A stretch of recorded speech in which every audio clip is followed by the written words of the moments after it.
मैं ये भी पूछना चाहती हूँ कि जैसे कि महाभारत है, श्रीमद् भागवत गीता है और भागवत पुराण महाभारत, तीनों चीजें एक ही हैं या अलग हैं? इनकी रचना कब हुई और क्या है, मतलब इसके बारे में थोड़ा सा बताएं। ये बहुत अच्छा प्रश्न है जी कोमल जी। दरअसल क्या बहुत सारे जो हमारे लोग हैं वो सब कुछ घाल मेल समझते हैं। उनको लगता है कि अगर भागवत करा ली तो भागवत भी महाभारत है। हाँ, सारी चीजों को एक जैसा समझ लेते हैं। तो ये सब अच्छा सवाल है और इसके लिए मैं आपको मतलब धन्यवाद भी कहूँगा कि तो मैं अपने सारे जो लोग मुझे सुनते हैं उनके लिए इसका वर्गीकरण करना थोड़ा सा जरूरी हो जाता है। महाभारत जो है, महाभारत कुरुवंश की गाथा है जी। कुरुओं की समस्त जो कथा है वो महाभारत में आती है। अब श्रीमद् भागवत गीता उसी महाभारत के बीच का कुरुक्षेत्र का एक हिस्सा है, जहां जब अर्जुन अपने सामने अपने पिता, अपने पितामह, अपने तमाम चचेरे भाइयों को देखते हैं और अर्जुन कहते हैं कि इतना महाविनाश, 47 लाख 18 अक्षौहिणी सेना खड़ी है और ये सारे मर कट जाएंगे, तो मैं राजपाट लेकर क्या करूंगा। तो अर्जुन युद्ध के लिए तैयार नहीं होते। तो कृष्ण ने जो उनके अंदर उत्साह भरने के लिए जो उनको उपदेश दिया, वो उपदेश गीता का संकलन है, वो श्रीमद् भागवत गीता है। अच्छा। और जो तीसरा है श्रीमद् भागवत महापुराण। ये थोड़ी सी कहानी क्या है कि जब किसी विषय पर बात करते हैं तो थोड़ी सी कहानी लंबी हो जाती है। हाँ, बिल्कुल। ये श्रीमद् भागवत पुराण जो है क्यों जरूरी हो, और इसके रचयिता भी वेद व्यास जी ही हैं। अच्छा। हुआ ये कि अभिमन्यु युद्ध में मारे गए। अभिमन्यु की जो पत्नी है उत्तरा, उसके पेट में बच्चा है और अश्वत्थामा ने ब्रह्मश्री नारायणास्त्र, जिसको कहते हैं ब्रह्मास्त्र भी कहते हैं, वो एक अस्त्र उन पर चला दिया उसके गर्भ पर। तो वो बालक जो था उत्तरा के गर्भ से मृत पैदा हुआ। उस बालक का नाम हुआ परीक्षित। कृष्ण ने अपनी जीवन के जो सारे पुण्य थे उनका साक्षी मानकर पुण्यों को और ईश्वर से प्रार्थना की, प्रकृति से, ब्रह्मांड से प्रार्थना की कि अगर मैंने जीवन में सत्य के साथ अपनी यात्रा की हो तो ये बालक जिंदा हो जाए। तो परीक्षित जिंदा हो गए। तो जब परीक्षित जिंदा हो गए और ये 36 साल तक युधिष्ठिर वगैरह ये लोग सब राज करते रहे। उसके बाद युधिष्ठिर के मन में आया कि हम जो है अब हिमालय पर जाकर प्राण त्यागेंगे और चलते फिरते दुनिया को समझेंगे। अब ये राजपाट त्याग दिया। उसके बाद 24 वर्षों तक परीक्षित ने राज किया। वही परीक्षित जो अभिमन्यु के पुत्र हैं, उत्तरा के गर्भ से पैदा हुए, जो कृष्ण की शक्ति से जीवित हुए।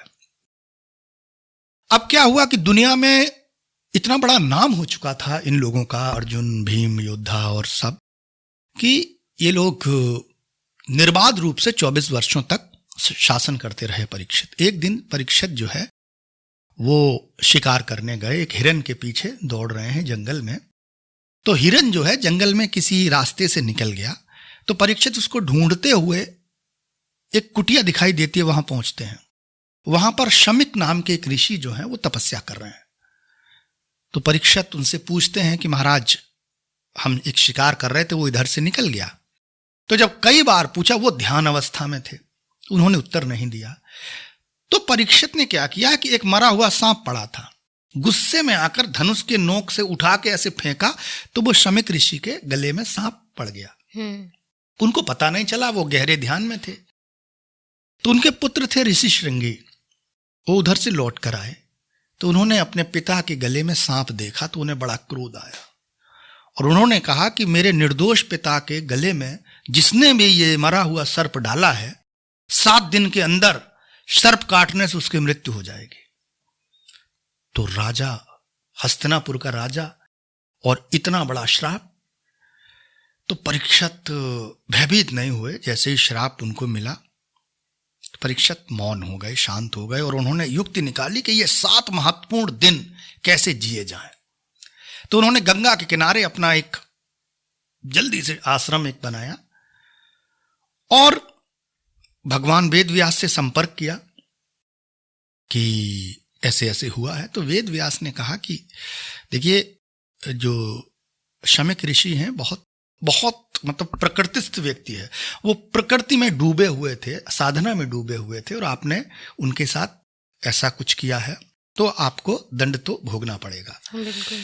तो उन्होंने कहा कि मुझे कुछ ऐसा करिए कि मेरे 7 दिन सुंदर हो जाए, मेरी मृत्यु जो है बहुत बेहतरीन तरीके से हो। तो उन्होंने कहा कि तो ऐसा करो, तुम श्रीमद् भागवत का श्रवण करो। तो उन्होंने कहा मुझे सुनाइए। तो उन्होंने कहा कि मेरी अवस्था भी काफी है। उन्होंने अपने जो पुत्र हैं सुखदेव जी, उनसे कहा कि परीक्षित को कथा सुना, भागवत कथा। भागवत कथा में श्री कृष्ण से जुड़ी हुई जीवन की लीलाएं शैली है पूरी उनकी। अब वो 7 दिन कथा चलती है। बीच बीच में कुछ लोग जो परीक्षित के सेनापति वगैरह हैं वो ये उपाय भी कर रहे हैं कि किसी तरह इस शाप से मुक्ति मिल जाए। तो जो राजा वासुकी है और तक्षक नाग है, ये सब मतलब प्रयत्न में है कि भाई श्राप मिला है तो श्राप सही हो। तो एक ऋषि को बुलाया गया, एक ऋषि खोज लिए गए कि ये श्राप काट सकते। तो वो आए। तो जब रास्ते में थे तो तक्षक पहुंचा। बोले कहाँ जा रहे हैं महाराज? अरे बोले वो महाराज परीक्षित को ऐसे ऐसे श्राप मिला है, उनको श्राप से मुक्ति देने जा रहे हैं, उस श्राप का काट। तो उन्होंने कहा कि किस लिए जा रहे हो ऐसा करने? कि उन्होंने मुझसे कहा है मुझे बहुत धन धान्य देंगे, बहुत गौएं दान में देंगे। तो उतना सारा कुछ उसने कहा तक्षण, वो तो मैं तुम्हें दे दूंगा। तो उससे भी दुगना करके उसको दे दिया और वो लौट गए।